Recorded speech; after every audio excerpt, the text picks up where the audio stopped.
Bonjour Jean Dujardin. Bonjour. Alors tourné dans un film muet en noir et blanc à Hollywood avec John Goodman, James Cromwell, dirigé par Michel Hazanavicius, c'est la classe américaine, non? Ah bah voilà. Eh ben, la réponse est dans la question. Tout est résumé. C'est la classe Oui, c'est la classe à l'américaine. D'accord. Le film, qui est quand même un film totalement international, c'est un peu un tremplin vers une carrière américaine? Non. Pas du tout. C'est un film. C'est un film On tout verra. simplement. Non, je vais pas m'embarquer là-dedans. Tu m'auras pas. Non, je veux même pas penser à ça. On verra bien. Si jamais il y a des belles propositions, pourquoi pas. Mais Un peu à la Marion Cotillard, non? Non. non. Pas Il du n'y a tout. pas qu'un seul schéma. Non, puis je suis pas bien sûr d'une carrière française.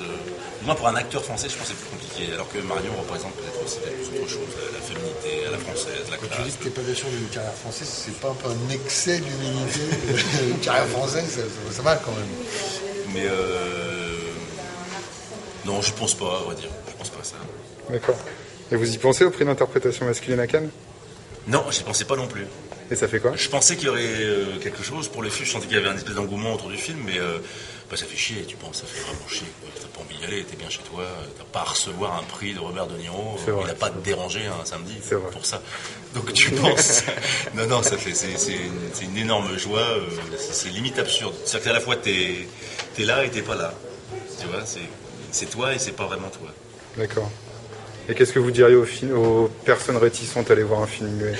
Ça fait pas mal. Ça va. Ouais. Si t'aimes le cinéma, ça peut te plaire. Ça te fait rentrer immédiatement dans le cinéma. Le fait d'enlever le texte. Ouais. Je sais pas. C'est une expérience. Voilà, c'est une très belle expérience qui fait pas mal. Et finalement, à la fin, tu vas te dire, j'ai vu un film. Je suis pas allé voir un film muet noir et blanc. J'ai vu un film et je suis venu voir ce que j'attends du cinéma, c'est-à-dire une histoire. Donc j'ai eu des émotions. D'accord. Voilà.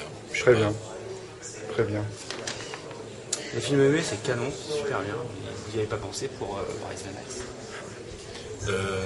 Non, mais il y a un peu de ça dans la fabrication des personnages de Brice ou d'OSS, où il y a un peu de ça. Je passais de toute façon un peu par le corps pour fabriquer le personnage. Ouais. Alors, au départ, c'est peut-être par complexe, parce que tu te dis peut-être pas un jeu assez intense, ou tu es en train de... C'est un bon compromis, quoi. Tu te dis, il faut que j'occupe l'espace avec le corps. Et en fait, peut-être que Michel l'a vu avant moi, finalement, que ça me convenait pas mal, le noir et blanc. Janine qui nous a bien fait marrer. Et pour vous faire connaître, vous auriez été prêt à faire un gars?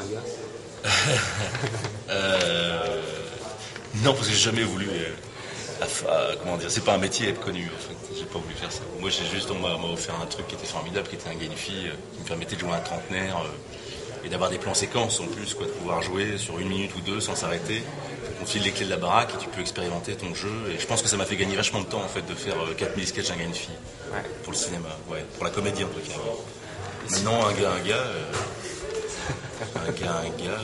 Je crois qu'il y a eu des parodies là-dessus déjà. Ouais, il y a déjà eu. Ça fait mal aussi, non? Ça doit faire mal, je pense, ouais. C'est possible. Ouais. On l'a fait un peu avec Gilles Lelouch. Je viens de faire un film à sketch. Je vous dis pas plus, mais on a fait. Ah si, on veut savoir. On a fait des conneries. Ah bah non, tu verras. Bah non, je peux pas faire une double promo. On va dire, je suis cumulard, je vais énerver. Ce sera pas le seul. Oui. Et demain, il y a un gars et une frite qui se monte dans le Nord. Un gars et une frite, c'est bon. On vous a... Ce qui doit être chiant, putain, créer des épisodes autour d'un gars et une frite. Là, ça va être bien. Ça serait quoi? Un mec qui parle à une frite? Un mec qui tombe amoureux d'une nana frite qui a toujours la frite. Qui a toujours la frite. Ouais. Et ça se passe dans une baraque à frites. Écris-le, tu sais quoi? Écris-le. Il est écrit. Il est écrit? Ouais. Un gars et une frite. Ok. Puis le jaune, ça me connaît, j'aime bien. Non, d'accord, ok. Je prends. Donc je t'invite et tu viens à un épisode. Gars et une frite. Salut. Il y en a une, mais elle est vraiment con. Bah, un gars et une frite, c'était assez con quand même. Oui. Ah non, c'est bon. Mais on est con. Votre interprétation dans Bienvenue chez les Ch'tis, c'était top. Et Ah, la pose pas. On coupe. c'est vrai que vous avez été approché pour ça. Ouais. Il n'y avait pas de dispo en fait, c'est ça? Il n'y avait pas quoi d'eux? Il n'y avait pas de disponibilité pour le faire ou ça n'intéressait pas? Non, si je me voyais pas dedans. Ouais.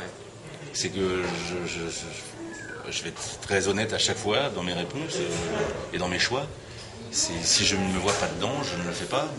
Il n'y a pas de jugement par rapport au film de Dany. Il est super en place. cascade est évident dans le film. C'est l'histoire de son film. Ça devait se faire comme ça. J'essaie d'aller là où je me sens le mieux.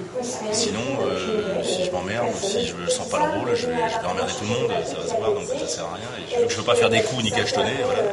J'essaie d'être le plus sincère possible.